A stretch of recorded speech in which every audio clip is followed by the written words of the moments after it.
बहू। शादी के पहले से ही विभा को कपड़े धोने का बड़ा शौक था। कभी नल के नीचे तो कभी तालाब के पास। अरे मेरी नीली वाली लुंगी नहीं दिख रही है।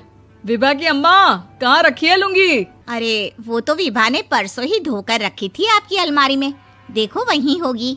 वो ना मैंने आज धो दी, मुझे लगा कि गंदी हो गई होगी।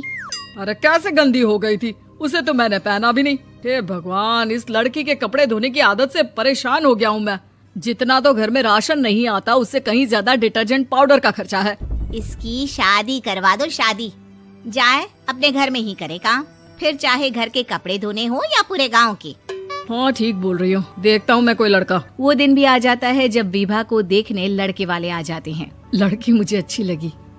होने वाली सास कहती है, बेटी अगर कुछ पूछना है तो पूछ लो। वैसे तो हमारी लड़की बहुत ही शर्मीली है, जो बोल दो वो मान लेती है, इसे क्या पूछना होगा। अरे कैसी बात कर रही हो माँ, मुझे इन लोगों के घर रहना है, सवाल तो कई है। हाँ हाँ बेटा, पूछ लो ना, क्या पूछना है। आप लोगों के घर कपड़े कौन धोता है? सास का मुंह बन जाता है। देखो, अगर तुम ये कहना चाहती हो कि तुम्हें कपड़े धोने नहीं आते तो सुन लो, कपड़े मैं ही धोती हूँ, लेकिन तुम्हारे आ जाने के बाद मैं रुमाल तक नहीं धोऊंगी। अरे चुप रहना भाग्यवान, बहू बेचारी घर आई नहीं, उसे डराना शुरू कर दिया। वो क्या है ना बिटिया, अभी तक तो ये कल्लू की माँ ही धोती थी, लेकिन अब तुम्हारे पापा तो दहेज में वॉशिंग मशीन देंगे ही। तभी विभा की माँ बोल पड़ती है, सवाल भी पूछा तो क्या। वैसे भाई साहब, मशीन की तो फिर भी कपड़े धोने की कैपेसिटी होती है। मतलब जो बिटिया दे रहे हैं ना विभा, इसे कपड़े धोने का बहुत शौक है। ये आप लोगों के क्या, आस पड़ोस गांव मोहल्ले सबके कपड़े धो दे और उफ तक ना करे। बाहर देखा नहीं आपने कितने कपड़े सूख रहे हैं? सब हमारी बिटिया ने ही तो धोए हैं। बस भी करो ना माँ, शर्म आ रही इतनी तारीफ सुनकर। और तो और एक दाग निकाल कर दिखाओ तो मान जाओ। हाँ अच्छा, माफ करना बेटा, मैंने गलत समझा। हमें तो रिश्ता बहुत पसंद है। और ऐसे जुड़ जाता है रिश्ता कपड़े धोने का शौक रखने वाली विभा का। उसकी शादी हो जाती है कोयला फैक्ट्री में काम करने वाले कल्लू के साथ। शादी के बाद अचानक विभा चिल्लाती हुई सास के पास आती है। सासू माँ, अरे सासू माँ कहाँ है आप? ये तो धोखा है, धोखा दिया आप लोगों ने मुझे। इसे ससुर के चक्कर के बारे में पता चल गया। अरे तो उसमें तुझे क्यों धोखा मिला है? अरे नल में पानी नहीं आता, कपड़े कैसे कब धुलेंगे? अच्छा, तू पानी नहीं आ रहा उसकी बात कर रही है। तो आपने क्या सोचा? कुछ नहीं। अच्छा, तेरी माँ ने कहा था कि कपड़े धोने का शौक है तुझे, याद आया मुझे। शौक बोलकर कपड़े धोने वाले मेरे जुनून को कम ना आके सासू माँ, कपड़ा धोना मेरा गुरूर है।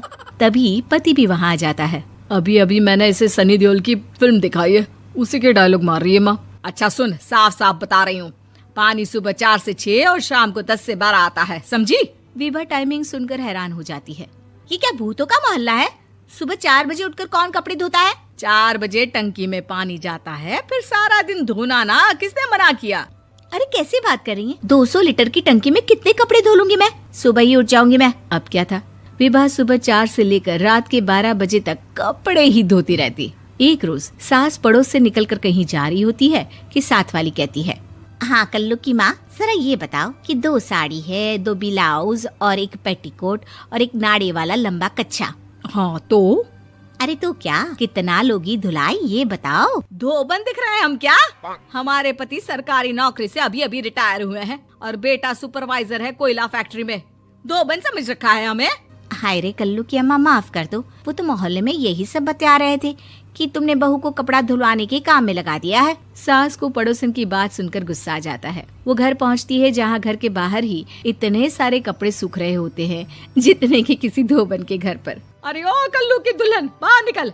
माँ जी यहीं आ जाओ, बाथरूम में चादर धो रहे हैं हम। अरे अभी हम धोते हैं, तुमको बाहर निकलो। ये आस पड़ोस वाले बोल रहे हैं कि हम बहू से कपड़े धुलवा कर उसे कपड़ा धोने वाली बना दिए हैं।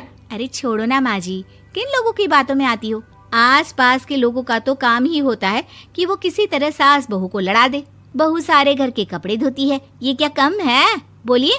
सास को भी लग जाता है कि वो बहू का ये सनकीपन नहीं छुड़वा सकती, इससे अच्छा है कि खुद ही चुप हो जाए। एक रोज सास और बहू मंदिर जाते हैं, जहाँ सास की साड़ी वहाँ खड़ी भीख मांगने वाली से मिलती है। माँ जी क्या बात है, आपकी साड़ी उस भिखारन से कितनी मिल रही है ना? हाँ हाँ देखो तो, दोनों की साड़ी मिल रही है। क्या बात है कल्लू की अम्मा, तुम खुद को तो अफसर की बीवी बताती हो और ऐसी सिंपल सी प्लेन साड़ी पहनकर घूमती हो। सिंपल और प्लेन नहीं है ये साड़ी। तो क्या सोने के धागे से फूल बने हैं?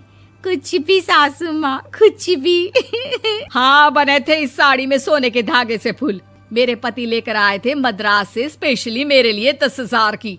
ताहे भाई साहब इस भिखारन के लिए भी सेम टू सेम साड़ी लेकर आए होंगे 10,000 की। सास उस वक्त तो कुछ नहीं कहती, लेकिन बहू के साथ घर आती है और अलमारी से एल्बम निकाल कर लाती है। ये साड़ी देख रही है, ये वही साड़ी है जिसे मैंने अभी पहना था। इस साड़ी में ये जो चमकदार फूल दिख रहे हैं ना, ये सोने के धागों से काढ़े गए हैं। लेकिन तू लोकल वॉशिंग मशीन ब्रश से घिस घिस कर सारे फूलों को निकाल कर साड़ी प्लेन कर दी। मुझे माफ कर दीजिए सासू माँ। और तो और, जब मैंने तुझे तेरी गलती के लिए कुछ नहीं कहा, लेकिन तूने तो सबके सामने मेरा मजाक ही बना दिया। क्यों? बहू को समझ में आ जाता है कि अब से उसका कपड़े धोना बंद।